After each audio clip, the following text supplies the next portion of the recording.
안녕하세요. 혹시 그런 생각 해보신 적 있으세요?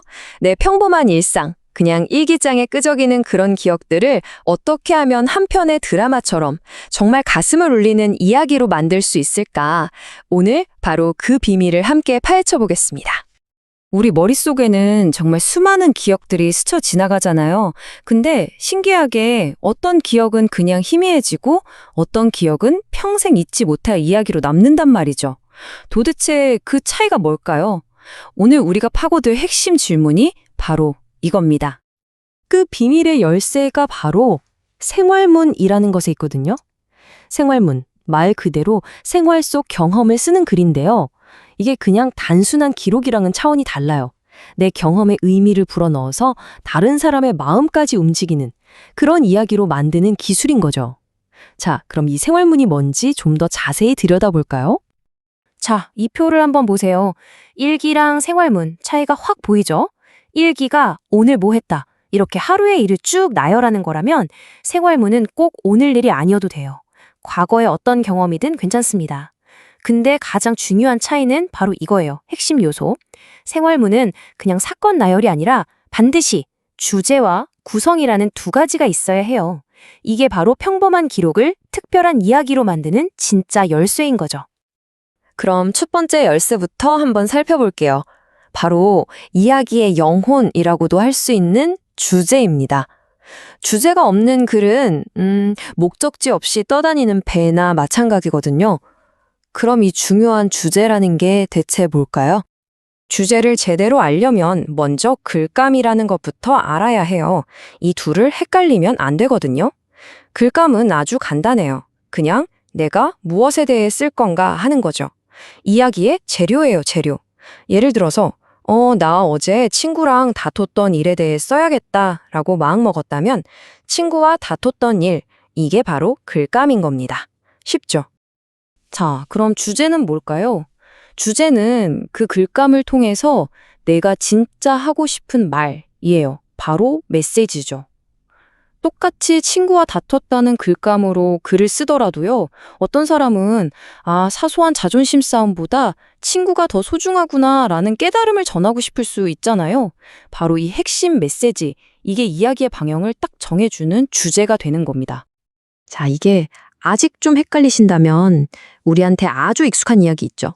토끼와 거북이. 이걸로 한번 생각해 볼게요. 이 이야기를 딱 뜯어보면 글감과 주제의 차이가 정말 명확하게 보일 거예요. 자, 한번 뜯어볼까요? 이 이야기의 글감, 그러니까 무엇에 대한 이야기냐 하면 토끼랑 거북이가 경주를 했다는 거죠. 아주 단순해요. 하지만 작가가 이 경주를 통해 우리한테 정말 하고 싶었던 말, 즉 주제는 뭐였을까요? 맞아요. 잘났다고 자만하지 말고 꾸준하고 성실한 게 결국 이긴다는 교훈이죠. 보세요. 그냥 경주 이야기가 아니었죠? 작가는 이 이야기를 통해서 우리한테 뭔가 중요한 말을 하고 싶었던 거예요. 그러니까 결국 주제가 없으면 그 글은 그냥 사건 보고서예요. 친구랑 싸웠다. 그래서 기분이 나빴다. 끝. 이건 그냥 일기잖아요. 하지만 여기에 이번 다툼을 통해 나는 진정한 우정이 뭔지 다시 생각하게 됐다는 메시지를 담는 순간 그 글은 다른 사람의 마음을 움직이는 힘을 가진 생활문은 되는 겁니다. 자, 이제 두 번째 열쇠로 넘어가겠습니다. 아무리 좋은 메시지가 있어도요, 이걸 효과적으로 전달할 설계도가 없으면 이야기가 힘을 잃어버리거든요. 그 설계도가 바로 구성입니다. 가장 기본이면서도 가장 강력한 이야기 구조가 바로 이 4단계의 구조예요. 발단, 전개, 절정, 결말.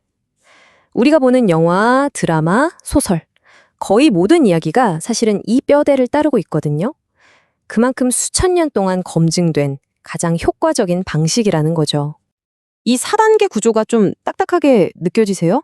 그럼 이렇게 한번 생각해 보세요. 등산이요, 등산. 우리가 어떤 사건을 겪고 그걸 이야기로 풀어내는 과정이 꼭 산 하나를 오르고 내려오는 여정 같거든요. 아주 딱 맞는 비유예요. 자, 보세요. 발단은 뭐냐면 베이스 캠프에서 이제 막 출발 준비를 하는 거예요. 전개는 정상을 향해서 땀 흘리면서 올라가는 점점 힘들어지는 과정이죠. 그리고 절정은 마침내 정상에 딱 도착한 그 순간. 이야기의 긴장감이 최고조에 달하는 클라이맥스입니다. 마지막으로 결말은 이제 경치를 감상하고 안전하게 산을 내려오면서 여정을 마무리하는 것처럼 사건을 정리하고 이야기를 끝맺는 단계죠. 여기서 정말 중요한 게 뭐냐면요. 이야기의 진짜 재미, 그 핵심 사건은 바로 이 전개와 절정 부분에서 빵 터진다는 거예요. 독자들이나 관객들이 가장 숨죽이고 몰입하는 부분이 바로 이 중간 단계인 거죠. 이걸 나의 변화라는 관점에서 보면 훨씬 더 쉬워요. 발단에서는 사건을 겪기 전에 평범했던 내 모습을 보여주는 거예요. 그리고 전개와 절정에서 내 인생을 바꾼 바로 그 결정적인 사건을 생생하게 보여주고요. 마지막 결말에서는 그 사건을 통해서 내가 뭘 깨닫고 어떻게 변했는지를 보여주면서 이야기를 마무리하는 거죠. 비포와 애프터가 확실하게 드러나는 거예요. 자, 이렇게 우리는 이야기의 두 핵심 열쇠, 주제와 구성을 모두 손에 넣었습니다. 그럼 이제 이 도구들을 가지고 우리 삶 속에서 나만의 영화 한 편을 찾아내는 방법을 알아볼 차례입니다. 네, 정말이에요. 우리 모두의 삶은요, 잘 들여다보면 정말 영화 같은 순간들로 가득하거든요. 단지 우리가 그걸 이야기의 눈으로 바라보는 법을 잘 몰랐을 뿐이에요. 생활문 쓰기는 바로 그 관점을 갖게 해주는 훈련인 셈이죠. 근데 여기서 딱 하나 기억해야 할 게 있어요. 생활문이라고 해서 그냥 오늘 햄버거 먹었는데 맛있었다 같은 단순한 일을 쓰는 게 아니라는 거예요. 왜냐하면 그런 경험에는 감정의 큰 변화나 갈등, 즉 이야기의 절정이 없기 때문이에요. 좋은 이야기는 반드시 마음에 파도가 치는 그런 순간을 담고 있어야 합니다.